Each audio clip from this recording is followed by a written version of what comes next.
ವಿಷ ಕುಡಿತಿದ್ರು. ನಾವು ಕುಡಿಬೇಕೀಗ.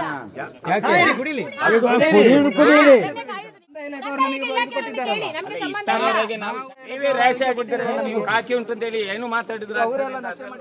ಕಡಬ ತಾಲೂಕು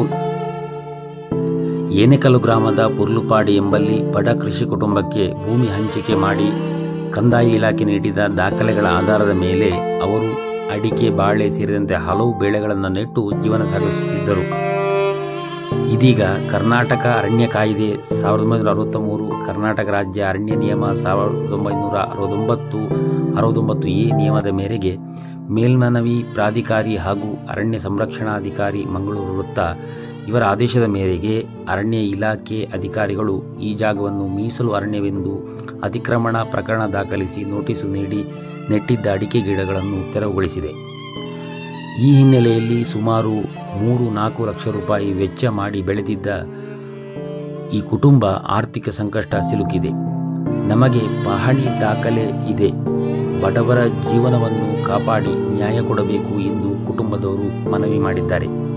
ಸ್ಥಳೀಯ ಪ್ರತಿನಿಧಿಗಳು ಹಾಗೂ ಜನರು ಕೂಡ ಈ ಪ್ರಕರಣದಲ್ಲಿ ಸರ್ಕಾರದಿಂದ ಬಡವರ ಪರವಾಗಿ ಸಮಾಧಾನಕಾರಿ ನಿರ್ಧಾರ ಬರಬೇಕೆಂದು ಅಭಿಪ್ರಾಯ ವ್ಯಕ್ತಪಡಿಸಿದ್ದಾರೆ. ಈ ಜಾಗ ನಿಕ್ಲಿಗೆ ರೆಕಾರ್ಡ್ ಕೊಡ್ತಾರಾ? ಅವು ಏರ್ನೆಂಕ ನೆನಪಿದ್ದ ದುಂಬು ಮಾತುಗೋರ್ನ ಪಂಡ ತಾಲೂಕು ಆಫೀಸ್ ಸುಳ್ಳಿ ಅಡಿತಾನೆ. ಸುಳ್ಳಿ ಆಗದ ಪುತ್ತೂರ ಸುಳ್ಳಿ ಅಡಿತಾನೆ. ಈಗ RTC ಅಂತ ಉಂಟು, ನಕ್ಷೆ ಅಂತ ಉಂಟಾ? ಈ ಜಾಗ ಐತೆ ನಕ್ಷೆ ಅಂತ ಉಂಟು. ಅಂಚೆ ನಿಕ್ಲಿನ ಸ್ವಂತ ಜಾಗ ಅಂತ ನಿಕ್ಲಿ ಕೃಷಿ ಮಾಡ್ತಾರೆ. ಪನ್ಲಿ ಆಯ್ತು ಅಂತ ಮಾಡ್ತಾರೆ. ಪನ್ಲಿ ರಬ್ಬರ್ ಪಾಡ್ನೊಂದು ಫಸ್ಟ್ ಅನ್ನು ಕಾಡ್ತದ್ದು ಇದು ಕಮದಾಯಿ ಪಾಡ್ನ ಏತ್ ಕಮದಾಯಿ ಪಾಡ್ತಾರೆ. ಇನ್ನೊಂದು ಜಿಲ್ಲದ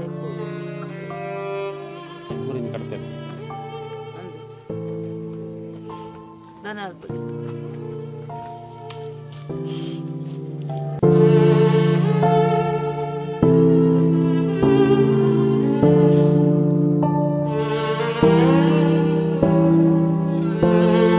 ಪ್ರಶ್ನೆ ಏನು ಅಂತ ಹೇಳಿದರೆ, ಇದು ಫಾರೆಸ್ಟ್ ಲ್ಯಾಂಡ್ ಅಂತಲೇ ಅವರು ಹೇಳ್ತಾ ಇದ್ದಾರೆ. ಬಫರು ಸಹ ಅಲ್ಲ, ಅದು ಫಾರೆಸ್ಟ್ ಲ್ಯಾಂಡ್ ಅಂತ ಹೇಳ್ತಾ ಇದ್ದಾರೆ. ಬಫರ್ ಇದಕ್ಕಿಂತ ಕೆಳಗೆ ಬರ್ತದೆ, ನಿಮ್ಮ ಮನೆಯವರೆಗೆ ಬರ್ತದೆ ಅಂತೇಳಿ ಅವರು ನಮಗೆ ಮಾಹಿತಿ ಹೇಳಿದರು. ಹಾಗೆ ಇದಕ್ಕೆ ನೀವು ಇಲ್ಲಿ ಇರೋದಕ್ಕೆ ನಿಮಗೆ ದಾಖಲೆಗಳೆಂತ ಅಂತ? ದಾಖಲೆ ನೋಡಿ, ನನ್ನ ತಂದೆ ಇದು ಜಾಗ ಮಾಡಿ ಸುಮಾರು ಒಂದು 50 ವರ್ಷ ಆಗ್ತಾ ಬಂತು. ಆವಾಗ ಇಲ್ಲಿ ಕೂತುಕೊಳ್ಳುವಾಗ ರಿಸರ್ವ್ ಅಂತೇಳಿ ಅವರು ಡಿಪಾರ್ಟ್ಮೆಂಟ್ ಯಾರು ಇದು ಮಾಡಲಿಲ್ಲ. ಎಲ್ಲರೂ ಇಲ್ಲಿ ಆಸುಪಾಸಿನವರು ಎಲ್ಲರೂ ಕೂತುಕೊಂಡಿದ್ದಾರೆ. ಅದನಂತರ 2 ಎಕರೆ 60 ಸೆಂಟ್ಸ್ ರೆಕಾರ್ಡ್ ಆಗಿದೆ. ಎಲ್ಲವರಿಗೆ ರೆಕಾರ್ಡ್ ಮಾಡಿ ಕೊಟ್ಟಿದ್ದಾರೆ. ಅದರಲ್ಲಿ ಏನು ತಕರಾರು ಮಾಡಲಿಲ್ಲ. ಕೃಷಿಯೆಲ್ಲ ಮಾಡಲಿಕ್ಕೆ ಬಿಟ್ಟಿದ್ದಾರೆ. ಮತ್ತು ಎಲ್ಲರೂ ಅನ್ಯೋನ್ಯವಾಗಿ ಜೀವನ ನಡೆಸ್ತಾ ಇದ್ದಾರೆ. ಅದರಲ್ಲಿ ಏನು ಸಮಸ್ಯೆ ಆಗಿಲ್ಲ. ಅದನಂತರ ಉಳಿದ ಜಾಗೆಗೆ ನಾನು 1 ಎಕರೆ 40 ಸೆಂಟ್ಸ್ಗೆ ರೆಕಾರ್ಡಿಗೆ ಅರ್ಜಿ ಕೊಟ್ಟು ಅದು ಅರ್ಜಿ ಪಾಸಾಗಿ ಬಂದು ಅದನ್ನು ರೆಕಾರ್ಡ್ ಮಾಡಿ ಕಂದಾಯ ಇಲಾಖೆಯವರು ತಹಸೀಲ್ದಾರ್ ಮಾಡಿಕೊಟ್ಟಿದ್ದಾರೆ. ಯಾವುದೇ ಇದು ಇಲ್ಲ. ಈಗ ಏನಂತ ಹೇಳಿದರೆ, ನೀವು ಈ ಜಾಗೆಯನ್ನು ಸಕ್ರಮದಲ್ಲಿ ಪಡ್ಕೊಂಡದ್ದು. ನಿಮಗೆ ಯಾವ ರೀತಿ ಸಕ್ರಮದಲ್ಲಿ? ಇದು ಅಂದರೆ ಸರ್ಕಾರಿ ಜಾಗ ಖಾಲಿ ಇತ್ತು ಅಂತೇಳಿ ನೀವು ಸಕ್ರಮಕ್ಕೆ ಅರ್ಜಿ ಕೊಟ್ಟಿದ್ದೀರಿ. ಸರ್ಕಾರ ಜಾಗ ಅಂತ ಇದ್ದದ್ದು, ಅದು ನಿಮಗೆ ಸ್ಯಾಂಕ್ಷನ್ ಆಗಿದೆ. ಅವಾಗ ವಿ ಅವರು ಹೇಳಿಲ್ಲ ನಿಮಗೆ ಇದು ಸರ್ಕಾರಿ ಜಾಗ ಇದು ಅಲ್ಲ? ಇಲ್ಲ NOC ಕೊಡ್ತಾರೆ ಸರ್. NOC ಕೊಟ್ಟ ಮೇಲೆ ಈ ಜಾಗ ಆಗುದು. 90% ನನಗೆ 90% ಕೊಟ್ಟಿದೆ. ಇದು ಮಾಡಿದ್ದಾರೆ. ಈಗ ಏಕಾಏಕಿ ಫಾರೆಸ್ಟ್ನವರು ಬಂದು ಇದನ್ನು ತೆರವು ಮಾಡ್ತಾ ಇದ್ದಾರೆ. ನಿಮಗೆ ನೋಟಿಸ್ ಮಾಡಲಿಲ್ಲ ಅವರು? ನೋಟಿಸು ಮಾಡಿದ್ದಾರೆ. ಫಾರೆಸ್ಟ್ನವ್ರು ಏನು ಹೇಳ್ತಾ ಇದ್ದಾರೆ? ಈಗ ಫಾರೆಸ್ಟ್ನವರು ಕೋರ್ಟ್ ಆರ್ಡರ್ ಉಂಟು ಅಂತೇಳಿ ಇದು ಮಾಡ್ತಾ ಇದ್ದಾರೆ. ಅವರು ನಮಗೇನು ಅವರಿಗೆ ಮಾತ್ರ ಒಂದು ಗೊತ್ತಿಲ್ಲ, ಮತ್ತು ಯಾರಿಗೂ ತಿಳಿಸಲಿಲ್ಲ. ಅವರು ಏಕಾಏಕಿ ಬಂದಿದ್ದಾರೆ. ಈಗ ಮತ್ತೆ ಇವತ್ತು ಒಬ್ಬಂದು ಯಾಕೆ ಬೊಟ್ಟು ಮಾಡಿದ್ದು ಅಂತ ಈಗ ಪ್ರಶ್ನೆ ಇರೋದು ಹಾಗೆ ಸರ್. ಅವತ್ತು ಪರಿಸ್ಥಿತಿ ಆಗಿದ್ದರೂ ಕೂಡ ಈಗ ಇವತ್ತು ಒಬ್ಬಂದು ಯಾಕೆ ಬೊಟ್ಟು ಮಾಡಿ ತೋರಿಸೋದು, ಇವತ್ತು ಮಾತ್ರ ಯಾಕೆ ಗಿಡ ತೆಗೆಸೋದು ಅಂತ. ಈಗ ಆಸ್ಪಾಸಿನಾಗ ಎಲ್ಲ ತೋಟ ಮಾಡಿಕೊಂಡಿದ್ದಾರೆ, ಇವತ್ತು ಮಾತ್ರ ಯಾಕೆ ಮಾಡಿದ್ದು ಅಂತ. ಸುಮಾರು 30-40 ಮನೆ ಇದೆ. ಅವನ್ನೆಲ್ಲ ಯಾರನ್ನ ಎಬ್ಬಿಸೋದು, ಅವ್ರಿಗೆ ನೋಟಿಸ್ ಕೊಡೋದು. ನೋಟಿಸ್ ಕೊಟ್ಟದ್ದು ಇವಾಗ ಮಾತ್ರ, ಇವಾಗ ಕೊಟ್ಟದ್ದು ಏಕಾಏಕಿ ಬಂದು ಈಗ ಗಿಡ ತೆಗೆದು. ಇದು ಕೂಡ ಉದ್ಯೋಗಕರ್ತರಿಗೆ ಈಗ NRG ಅಂತ ಸಿಗ್ತದೆ, ಅದರಲ್ಲಿ ಇವಾಗ ಗಿಡ ನೆಟ್ಟು ಈಗ ಬೆಳೆಸಿದೆ. ಎಷ್ಟು 2019 ಇವರಿಗೆ ಅಕ್ರಮ ಸಕ್ರಮ ಇದು ಹಕ್ಕುಪತ್ರ ಸಿಕ್ಕಿದೆ. ಮೊದಲೇ ಇವರದು ರಿಸರ್ವ್ ಅಂತ ಹೇಳಿದರೆ ಇಷ್ಟು 40 ಮನೆಯನ್ನು ಕೂತು ರೆಕಾರ್ಡ್ ಮಾಡಿ ಕೊಟ್ಟದೆ. ಆಗ ಇವರಿಗೆ ರಿಸರ್ವ್ ಅಂತೇಳಿ ಆಗಲೇ ನಮ್ಮನ್ನು ಕೂತುಕೊಳ್ಳಿಕ್ಕೆ ಬಿಡುವರ್ದಿತ್ತಲ್ಲ, ಆಗಲೇ ತೆರವು ಮಾಡಬೇಕಿತ್ತಲ್ಲ. ಈಗ ಏಕೈಕ ಎಲ್ಲ ಮಾಡಿಕೊಂಡು ಬರುವಾಗ ಈಗ ರಿಸರ್ವ್ ಅಂತೇಳಿ ಏಕೈಕ ಬಂದು ಈಗ ಮಾಡಿದ್ರೆ ಮತ್ತೆ ಇವಾಗ ಗುಪ್ಪೆ ಕೂಡ ತೋರಿಸಬಹುದು. ಸುಪ್ರೀಂ ಕೋರ್ಟ್ ಅಲ್ಲಿ ಅವರು ಹೇಳ್ತಾರೆ ಜನಗಳು ತೆರವು ಮಾಡಲಿಕ್ಕೆ ಬಿಡ್ತಾ ಇದ್ದಾರೆ. ಅವರು ಸಹ ನಮ್ಮಾಗೆ ಮನುಷ್ಯರಲ್ಲ. ಈಗ ಭೂಮಿ ಹುಟ್ಟಲಿಕ್ಕೆ ಮುಂದೆ ಅವರು ಹುಟ್ಟಿದ್ದಾರೆ, ಅಲ್ಲಿ ಸುಪ್ರೀಂ ಕೋರ್ಟ್ ಹುಟ್ಟಿದ್ದೇನೆ. ಅಂದರೆ ನಾವು ರಬ್ಬರ್ ತೆಗೆದಾಗ ಕೇಸ್ ಮಾಡಿದ್ರು. ಕೇಸ್ ಮಾಡಿ ಫಾರೆಸ್ಟ್ ಡಿಪಾರ್ಟ್ಮೆಂಟ್ನವರೇ ಬಂದು ನೀವು ಗಾಡಿ ಹತ್ತಿಸಬೇಡಿ, ಹಿಟೇಚಲ್ಲಿ ಕೆಲಸ ಮಾಡಬೇಡಿ, ಮ್ಯಾನುವಲ್ ಆಗಿ ಕೆಲಸ ಮಾಡಿ ಕೃಷಿ ಮಾಡಿ ಅಂತ ಅವರೇ ಹೇಳಿದ್ದಕ್ಕೆ ನಾವು ಕಮ್ಮನ ಗಿಡ ನೆಟ್ಟಿದ್ದೇವೆ. ಹಾಗೆ ಕೃಷಿ ಮಾಡಿದ್ದು, ಇಲ್ಲದ್ರೆ ಅಲ್ಲೇ ನಿಲ್ಲಿಸಿದ್ದೆವು ನಾವು. ಅವರೇ ಹೇಳಿದ್ದು ಮ್ಯಾನುವಲ್ ಆಗಿ ಮಾಡ್ಬೋದು, ಕೃಷಿ ಮಾಡ್ಬೋದು, ನೀವು ಗಿಡ ನೆಡಿ, ಅಡಿಕೆ ಗಿಡ ನೆಡಿ ಅಂತ ಫಾರೆಸ್ಟ್ ಅವರು ಇದೇ ಜಾಗದಲ್ಲಿ ನಿಂತು ಹೇಳಿದ್ದಾರೆ. ಸಾಮಾನ್ಯ ಎಷ್ಟು ಖರ್ಚಾಗಿದೆ ನಿಮಗೆ ಇದಕ್ಕೆ? ಸಾಮಾನ್ಯ 2-2.5 ಲಕ್ಷ ಖರ್ಚಾಗಿದೆ. ಕೃಷಿ ಮಾಡ್ಲಿಕ್ಕೆ 2-2.5 ಲಕ್ಷ. ಗಾಡಿಗೆ ಕೃಷಿಗೆ ಅಂತ ಹೇಳುವಾಗಲೇ 3-4 ಲಕ್ಷ ಖರ್ಚಾಯಿತು. ಆ ಟೈಮಲ್ಲಿ ಸಹ ಫಾರೆಸ್ಟ್ನವ್ರು ಯಾರು ಬರಲಿಲ್ಲ. ಇಲ್ಲ, ಕೃಷಿ ಮಾಡುವಾಗ ಕೃಷಿ ಮಾಡ್ಲಿಕ್ಕೆ ಅವರೇ ಹೇಳಿದ್ದು ಮ್ಯಾನುವಲ್ ಆಗಿ ನೀವು ಗುಂಡಿ ತೆಗೆಸಿ, ಗಾಡಿ ತರಬೇಡಿ, ಗಾಡಿ ತಂದ್ರೆ ಸಮಸ್ಯೆ, ನಮಗೆ ಸಮಸ್ಯೆ ಆಗ್ತದೆ ಅಂತ ಹೇಳಿದ್ದಾರೆ ಅವರು. ಈಗ ಅವರೇ ತೆಗೆಸೋದು. ತಮ್ಮ ಹೆಸರಮ್ಮ? ನಂದು ರತಿಕಾ ಅಂತ ಹೇಳಿ. ಗೋಪಾಲಕೃಷ್ಣ. ಸರ್ ಹೆಸರು? ಭವಾನಿಶಂಕರ್ ಮುಂಬಾಡಿ. ಇಲ್ಲಿ ಈ ಪ್ಲೇಸಿಗೆ ಹೆಸರು ಕುರ್ಲುಪಾಡಿ. ಒಪ್ಪಂದ ಯಾಕೆ ತೋಟಗಾಗಿದೆ ಗೌರ್ಮೆಂಟ್ ಹೋಗಿ ಈಗ ನನ್ನ ಮಕ್ಕಳಿಗೆ ನಮ್ಮ ಅಣ್ಣ ಕೂಡ ಅದಕ್ಕೆ ನಾವೇನು ಮಾಡಿದ್ರಿ 20ಕ್ಕೆ ಪ್ರೊನೌನ್ಸ್ ಮಾಡಿದ್ವಿ. ಬಟ್ ಅದನ್ನ ಡೇಟ್ 11ಕ್ಕೆ ಹಾಕಿದ್ವಿ. ಅಲ್ಲಿಂದ ಡೇಟ್ ಕೊಟ್ಟಿದ್ವಿ. ಬಟ್ ನಮಗೆ ಅದು ವಿಷಯ ಗೊತ್ತಿಲ್ಲ. ಆಯ್ತು, ತೊಂದರೆ ಇಲ್ಲ. ಅದು DF ಅವರು ಮಾಡಿದ್ದು ನಿಮ್ಮ ಇಲಾಖೆ. ಆಯ್ತು, ಇರಲಿ. ಬಟ್ ನಾನು ಹೇಳಿದ್ದು ಅವ್ರಿಗೆ ರಿಸೀವ್ ಆದಲ್ಲಿಂದ 7 ಡೇಸ್ ಬೇಕಾ ಬಿಡು. 20 ಸೆಕೆಂಡ್ ನೋಡಿ ಅದು ಕರೆಕ್ಟ್ ಆದೇಶ ಇರಬಹುದು. ಬಟ್ ನಮಗೆ ನಾಲೆಜ್ ಬರಬೇಕಲ್ಲ. ವಿದೌಟ್ ನಾಲೆಜ್ ನಮ್ಗೆ ಹೇಗೆ ಬರ್ತದೆ?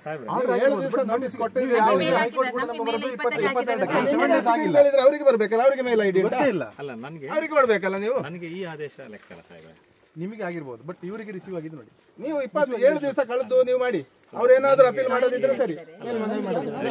ಈಗ ವಿಷಯ ನೀವು ಒಳ್ಳೆದಿದೆ, ನಾನು ನಿಮ್ಮ ಬಗ್ಗೆ ಇದಲ್ಲ ಹಾಗಂತೇಳಿ ಅವರ 400 ಬೈಗಳನ್ನ ತೆಗೆದು ಅಂತ ಹೇಳಿದ್ರೆ ನೀವು ಬರೀ ನಾನು ಕೇಳೋದು ಬರೀ DF ಆದೇಶ ಯಾರಿಗೆ ಮೇಲೆ ಹಾಕಿ, ಸಾರಿ CF ಆದೇಶ ಬಿಟ್ಟು ಫರ್ದರ್ ಏನಾದ್ರು ಆರ್ಡರ್ ಇದೆಯಾ? ಲೋಕಾಯುಕ್ತ ಆರ್ಡರ್ ಇದೆ. ನೋಡಿ, ನಾವು ಇದನ್ನು ಕೂಡ ಹಾಕಿದ್ದೇವೆ. ಅವರು ರೆಕ್ಟಿಫೈ ಮಾಡಿದ್ದಾರೆ. ಅದರಲ್ಲಿ ನಿಮ್ಮ ಇದರ ಪ್ರಕಾರ ನಮ್ಮ ಯಾವುದು 85 ಹಿಂದ್ಗಡೆ ನಿಮ್ಮ ಇದರಲ್ಲಿ RTC ನೋಡಿದ್ದಾರೆ ಸರ್ಕಾರ ಅಂತಲೇ ಇದೆ ನೋಡಿ. ನೀವು ನೋಟಿಫಿಕೇಶನ್ ಪ್ರಕಾರ ನಂತರವೇ ನಿಮಗೆ ಹೊಸ ಆದೇಶ ಆಗಿದೆ. ಒಂದು ಹೇಳ್ತಾರೆ ಸರ್, ನಿಮ್ಮ ಆರ್ಡರ್ ಅಂತಿಮವ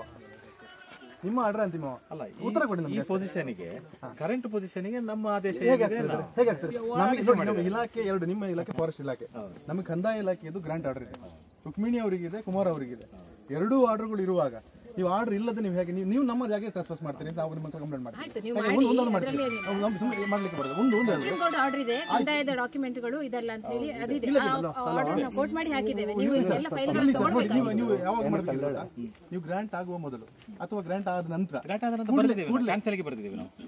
ಬರ್ದಿಷ್ಟು ಇವ್ರ ನಾಲೆಜ್ ಉಂಟು ಅಂತ ಕೇಳಿದ್ರು. ಪಾರ್ಟಿ ಅಲ್ಲ, ಕ್ಯಾನ್ಸಲ್ಗೆ ಬರ್ತಿದ್ದೀವಿ. ಪಾರ್ಟಿ ನಾಲೆಜ್ ಉಂಟು ಕೇಳಿ. ಕ್ಯಾನ್ಸಲ್ಗೆ ಬರ್ತದೆ, ಲೋಕಾಯುಕ್ತ ಕೋರ್ಟ್ ನಡೀತಾ ಇದೆ ಮೇಡಮ್. ನೋಡಿ ಇವ್ರು ಅಲ್ಲಿವರೆಗೆ ನೀವು ಕೂತ್ಕೊಂಡು ಸುಮ್ಮನೆ ಕೂತು ಇಷ್ಟು ವರ್ಷ ಕೃಷಿ ಆಗಿ ಅವೆಲ್ಲ ಅನುಭವಿಸಿ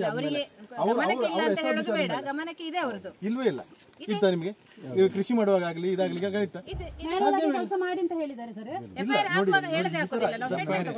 ಒಂದೊಂದೇ ರಿಕ್ವೆಸ್ಟ್.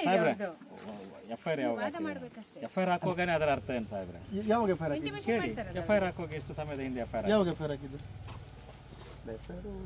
ಇಲ್ವೇ ಇಲ್ಲ. ಕೇಳಿ FIR ಯಾವಾಗ ಕೇಳಿ ಯಾವಾಗ 64 ಮಾಡ್ಲಿಕ್ಕೆ ಬರುದಿಲ್ಲ. ಬರುದಿಲ್ಲ ಸರ್. ನಾನು ಹೇಳುದು FIR ಅದು ಕೂಡ ಇತ್ತೀಚೆಗೆ ಇವ್ರು ಗ್ರಾಂಟ್ ಆಗಿದೆ ಅವಾಗ. ಇತ್ತೀಚೆಗೆ ಆಗಿದೆ. ನೀವು ನೋಡಿ ತೆಗೆದು 22ರಲ್ಲಿ ಗ್ರಾಂಟ್ ಆದದ್ದು ಅವರಿಗೆ. 22ರಲ್ಲಿ ಗ್ರಾಂಟ್ ಆದದ್ದು ಹೌದಾ ಅಲ್ವಾ? ಗ್ರಾಂಟ್ ಆದದ್ದು ಇತ್ತೀಚೆಗೆ. ಗ್ರಾಂಟ್ ಆದದ್ದು ಇತ್ತೀಚೆಗೆ. ಅಬ್ಜೆಕ್ಷನ್ ಇಲ್ಲ ಅದನ್ನ ನಮ್ಮ ಹತ್ರ ಕೊಡಿ. ರುಕ್ಮಿಣಿ ನಾವು ಮಾಡ್ಲಿಲ್ಲ ಇನ್ನು. ನಾವು ಮಾಡ್ತಾ ಇರೋದು ಕುಮಾರನ್ ಮಾತ್ರ. ಒಂದೇ ರಿಕ್ವೆಸ್ಟ್ ಅಲ್ಲ ಕುಮಾರನ್ ಮಾತ್ರ ನೀವು ಮಾತಾಡಬೇಕು. ನಮ್ದು ಇಷ್ಟೇ ರಿಕ್ವೆಸ್ಟ್. ನೀವು ನಿಮ್ಮ ಪ್ರೊಸೀಜರ್ ಮಾಡೋದ್ರಲ್ಲಿ ನಮ್ದು ಯಾವುದು ಆಕ್ಷೇಪಣೆ ಇಲ್ಲ. ಆದ್ರೆ ಕಂದಾಯ ಇಲಾಖೆ ಒಂದು ಈಗ ಡಬಲ್ ಆರ್ಡರ್ ಇರುವಾಗ ನೀವು ಮಾಡ್ಲಿಕ್ಕೆ ಬರೋದಿಲ್ಲ. ಕಂದಾಯ ಇಲಾಖೆ ಗ್ರಾಂಟ್ ಕೊಟ್ಟ ಮೇಲೆ ಅದನ್ನ ಕ್ಯಾನ್ಸಲೇಷನ್ ಒಂದು ಹೇಳ್ತೀನಿ ಮೇಡಮ್. ಸುಪ್ರೀಂ ಕೋರ್ಟ್ ಆರ್ಡರ್ ಇರ್ಬೋದು ಮೇಡಮ್. ಅದು ಆಗ್ಬೇಕಾದ್ರೆ ನಿಮ್ಗೆ ಕಾನ್ಸ್ಟಿಟ್ಯೂಷನ್ ರೈಟ್ಸ್ ಇದೆಯಲ್ಲ. ನಾವು ಕಲ್ಟಿವೇಟ್ ಮಾಡಿದ್ದೇವೆ, ಕೃಷಿ ಮಾಡಿದ್ದೆ ಅಷ್ಟೇ. ಬೈಕಿಂದ ನಾವು ಏನು ಮಾಡಿಲ್ಲ. ನಾವು ಅರಣ್ಯಕ್ಕೆ ಏನು ಬೆಂಕಿ ಹಾಕಿದ್ದೇವೆ, ಅರಣ್ಯ ಮರ ಕಡಿದಿದ್ದೇವೆ. ಅಲ್ಲಿ ಮಾಡುವಾಗ ಏನ್ ಮಾಡಿದ್ರಿ ನೀವು? ಎಲ್ಲಿ ಏನಾಗಿದೆ?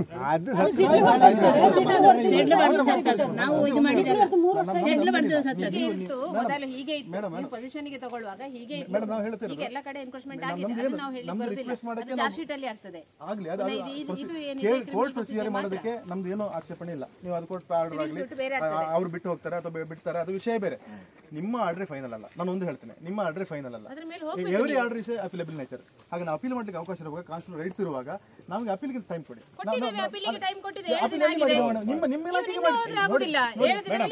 ಅಲ್ಲ ಸಾಹೇಬ್ರೆ, ಮೊನ್ನೆ ನೀವು CF ಆಫೀಸ್ಗೆ ಬಂದಿದ್ರಲ್ಲ, ಹೌದು. ಆ ನಂತರ ಅದರ ನೆಕ್ಸ್ಟ್ ನೀವೇನಾದ್ರು ಕೇಳಿದವರು ನಾನು ಹಾಕ್ಲಿಕ್ಕೆ ರೆಡಿ ಮಾಡಿದ್ದೇವೆ ಮೇಡಮ್. ಸರ್ ನಮಗೆ ಆರ್ಡರ್ ಕಾಪಿ ಬೇಕು ನೋಡುವ. ಆಯ್ತು, ಆರ್ಡರ್ ಆದ್ಮೇಲೆ ನಾವು ಮೇಲ್ ಮಾಡಿದ್ರೆ ನಾವು ನಿಮಗೆ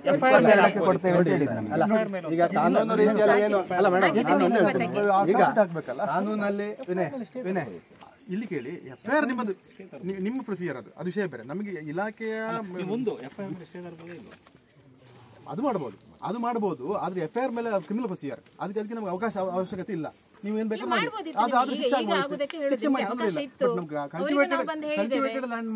ನಾಶ ಮಾಡೋದಕ್ಕೆ ನಾವು ಅವಕಾಶ ಕೊಡಬಾರದು. ಅದಕ್ಕೆ ಒಂದೇ ನಮ್ಮ ರಿಕ್ವೆಸ್ಟ್, ನೀವು ಕೃಷಿ ನಾಶ ಮಾಡಬೇಡಿ. ಈಗ ಆಯ್ತು, ಈಗ ಇಷ್ಟೊತ್ತು ನಾವು ಇನ್ನು ಮಾಡಬೇಡಿ ಅಂತ ನಮ್ಮ ರಿಕ್ವೆಸ್ಟ್. ಯಾಕಂದ್ರೆ ನಾವು ಈಗ ನೀವು ಯಾವುದೇ ಇದು ಮಾಡಬೇಕು. ಈಗ ನಮಗೆ ಸಿಕ್ಕಿದೆ ಅಲ್ಲ, ನಮಗೆ ನಿಜವಾಗಿ ನಮಗೆ ನಾಲೆಜ್ ಇಲ್ಲ. ಇದಕ್ಕೆಲ್ಲ ವ್ಯವಸ್ಥೆ ರೆಡಿ ಮಾಡಿ ಇದಾಗಿ ನೀವು ಒಂದು 7 ದಿವಸದ ಕಾಲಾವಕಾಶ ನಿಮಗೆ ಕೊಡ್ಲಿಕ್ಕೆ ಆಗುದಿಲ್ಲ ಅಂತ ಹೇಳಿದ್ರೆ, ಆ ಮಾನವೀಯತೆ ನಿಮಗೆ ಇಲಾಖೆಗೆ ಇಲ್ಲ ಅಂತ ಹೇಳಿದ್ರೆ 20ಕ್ಕೆ ನೀವು ಅದು ಮಾಡಿ ಅದನ್ನ ನೀವು ಇಲಾಖೆಗೆ ಕೊಟ್ಟು ಅಲ್ಲಿಂದ ಕಳಿಸಿ ಬರುವಾಗ 22ಕ್ಕೆ ರಿಸೀವ್ ಆಯ್ತು ಅಂತ ಆದ್ಮೇಲೆ ನೀವು 7 ದಿನ ಅಂತ ಹೇಳ್ತಿರಲ್ಲ ಸರ್. ಇವಾಗ ತಾರೀಕು ಎಷ್ಟು? ನಾವು ದಾಖಲೆ ವಹಿಸೇ ಮಾತಾಡ್ತಿರೋದು. ಅದಕ್ಕೆ ಒಂದು ರಿಕ್ವೆಸ್ಟ್ ನಮ್ಮದು, ನೀವು ಟೈಮ್ ಕೊಡಿ ನಮಗೆ ಅಪೀಲಿಗೆ ಟೈಮ್ ಕೊಡಿ. ಅಪೀಲ್ ಆದ್ಮೇಲೆ ಒಂದು ವೇಳೆ ನಮಗೆ ಆಗೋದಿಲ್ಲ ಅಂತ ಆದ್ರೆ, ಇಲಾಖೆ ನಮಗೆ ಕ್ಯಾನ್ಸಲ್ ಮಾಡ್ತಾ ಹೇಳಿದ್ರೆ, ಕೋರ್ಟ್ ಕ್ಯಾನ್ಸಲ್ ಮಾಡ್ತಾ ಅಂತಂದ್ರೆ, ನೀವು AC ಮೇಲೆ ಹೋಗಿ AC ನಂತರ ನೀವು ಕಂದಾಯ ಇಲಾಖೆಯಿಂದ ಹ್ಯಾಂಡ್ ಓವರ್ ನೀವು ಫಾರೆಸ್ಟ್ ತಗೊಳ್ತೀರ ಅಂದ್ರೆ ಒಂದು ಇರುವ ಪರಿಸ್ಥಿತಿಯನ್ನು ಆಲೋಚನೆ ಮಾಡಬೇಕಲ್ಲ ಸರ್. ನಾಡಿದ್ದು ನಾವು ಜನ ರೊಚ್ಚಿಗೆ ಎದ್ದು ಇವ್ರು ನಂಗೆ ಫೋನ್ ಮಾಡ್ತಾ ಹೇಳಿದ್ರು, ಸರ್ ನಾವು ವಿಷಯ ಕೊಡು ಸಾಯ್ತೀವಿ ಅಂತ. ನಿಮ್ಮ ಹೆಸರು ಬರ್ತಿದ್ದೆ ಅಲ್ಲ ಹೇಳಿದ್ದು, ನಾನು ಹೇಳಿದ್ದು ರೆಕಾರ್ಡ್ ಇದೆ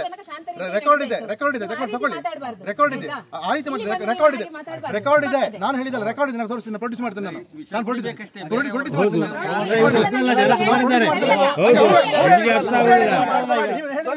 ನೀವು ಈಗ ಇದು ಮಾಡಿ ನೋಡುವ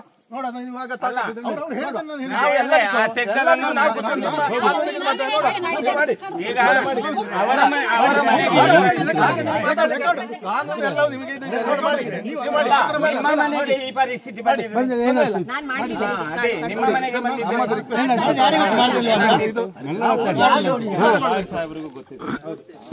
ಅಧಿಕಾರ ಏನು ಮಾತಾಡೋದು ನಮಗೆ ಮಾನವೀಯ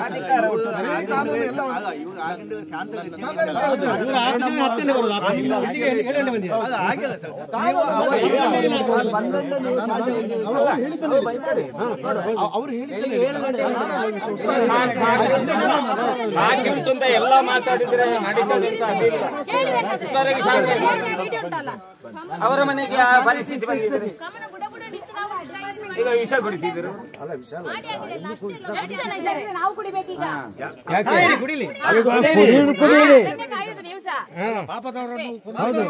ಬಡವರನ್ನ ಇದು ಮಾಡಬೇಡಿ. ನೀವು ವಿಷ ಕುಡಿದ ನಿಮಗೆ ವಿಷಯ ಹಾಕ್ಲಿಕ್ಕೆ ಕಂದಾಯ ಇಲಾಖೆಯವರು ನಮಗೆ ಮತ್ತೆ ಈಗ ಎಂತ ಮಾಡ್ತಾ ಇರೋದು? ಅಲ್ಲ ಕಂದಾಯ ಇಲಾಖೆಯವರು ನಮಗೆ ಕೊಟ್ಟಿದ್ದಾರಲ್ಲ. ಕೇಳಿ, ನಮಗೆ ಸಂಬಂಧ ಇಲ್ಲ. ಹೌದು, ನೀವು ಸ್ವಲ್ಪ ಸಮಾಧಾನದಿಂದ ಮಾತಾಡಿ. ಹಾಗಲ್ಲ, ನಾವು ಕೂಡ 6 ಗಂಟೆ ತಂದೆಯವರು ಇದಕ್ಕೆ ಕೊಟ್ಟಿದ್ದಾರೆ.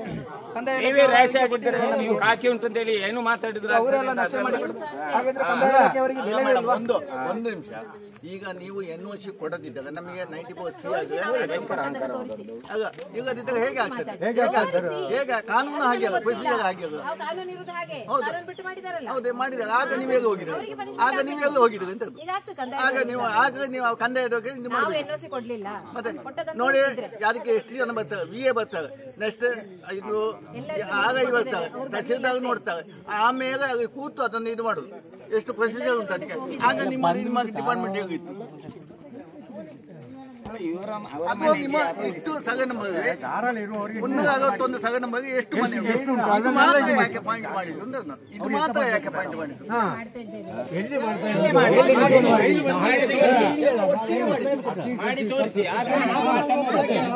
ಒಬ್ಬಂದೇ ಯಾಕೆ ಮಾಡಿದ್ರು? ದುಡ್ಡು ಖರ್ಚು ಮಾಡಿದಾಗ ಎಲ್ಲ ಸ್ವಾಧೀನ ಮಾಡಿ ತೋರಿಸಿ. ವಿವರ ಮಾಡಬೇಕಲ್ಲ. ಅಲ್ಲ, ಎಲ್ಲ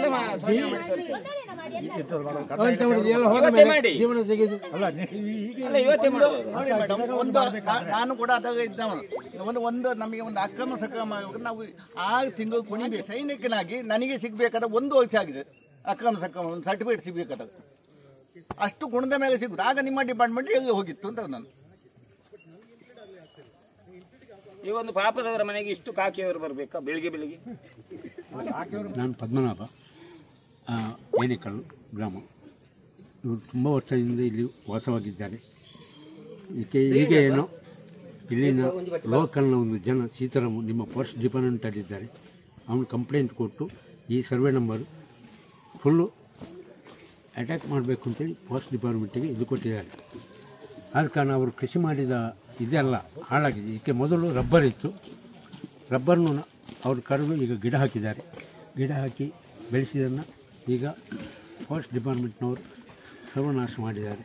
ಅದರ ಬಗ್ಗೆ ಒಂದು ನ್ಯಾಯವಾದ ಸಿಗಬೇಕು. ಯಾಕಂದರೆ ಕೃಷಿಕರು ನಾವು ಬಡ ಜನರು ಇಲ್ಲಿ ಊರಲ್ಲಿರುವಂಥ ಫಾರೆಸ್ಟ್ ಅವರು ಅದಕ್ಕೆ ಸಂಬಂಧಪಟ್ಟ ಅದಕ್ಕೊಂದು ಸರಿಯಾದ ಕಾನೂನು ವ್ಯವಸ್ಥೆಯನ್ನು ತಂದು ಅವರಿಗೆ ಬಿಟ್ಟು ಕೊಡುವ ಹಾಗೆ. ನಮ್ಮ ಹಳ್ಳಿಯ ಜನಕ್ಕೆ ಏನು ಗೊತ್ತಿದೆ ಹೇಳಿ ಸರ್? ಹಳ್ಳಿಯ ಜನಕ್ಕೆ ಏನು ಗೊತ್ತಿದೆ? ಅದು ಫಾರೆಸ್ಟ್ ಏನು ಅವರು ಅಟ್ಯಾಕ್ ಮಾಡಿದ್ದಾರೆ, ಅದನ್ನು ಈಗ ಕೃಷಿ ಮಾಡಿದ್ದಾರೆ, ಅದನ್ನು ಅಭಿವೃದ್ಧಿಗೋಸ್ಕರ ಅವ್ರು ಬಿಟ್ಟು ಕೊಡಲಿ ಅಂತ ನಮ್ಮದು ಒಂದು ವಿನಂತಿ. ನಾನು ಗ್ರಾಮ ಪಂಚಾಯತ್ ಸದಸ್ಯ ಶಿವರಾಮ್ ನೆಕ್ರಾಜ್ ಅಂತ, ಸುಬ್ರಹ್ಮಣ್ಯ ಗ್ರಾಮ ಪಂಚಾಯತ್ ಸದಸ್ಯ.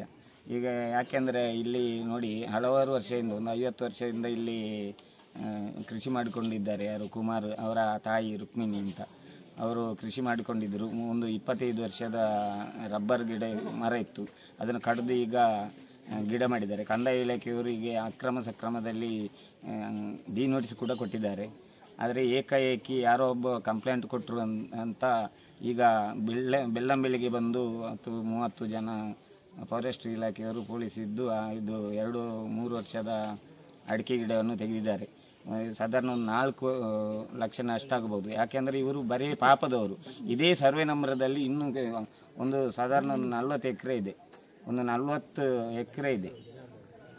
ಯಾಕೆ ಇವರನ್ನು ಬೊಟ್ಟು ಮಾಡಿ ಇದು ಮಾಡೋದು? ಇವರು ನೋಡಿ ಪಾಪದವರು, ಇವರು ಒಂದು ಕ್ಯಾಟ್ರಿಂಗ್ ಮಾಡಿ ಜೀವನ ನಡೆಸುವವರು. ಪಾಪದವರು ಕ್ಯಾಟ್ರಿಂಗ್ ಮಾಡಿ ಮನೆ ತಗೊಂಡೋಗಿ ಜೀವನ ನಡೆಸುವವರು. ಅಂಥ ಒಂದು ಬಡ ಕುಟುಂಬಗೆ ಈ ಒಂದು ಬೆಳ್ಳಂಬೆಳಿಗ್ಗೆ ಬಂದು ಒಂದು 2-3 ವರ್ಷದ ಅಡಿಕೆ ಗಿಡ, ಒಂದು 400 ಅಡಿಕೆ ಗಿಡವನ್ನು ಕಿತ್ತು ಬಿಸಾಡಿ ಈಗೇನೋ ಹಣ್ಣಿನ ಗಿಡ ನೆಡ್ತಾ ಇದ್ದಾರೆ.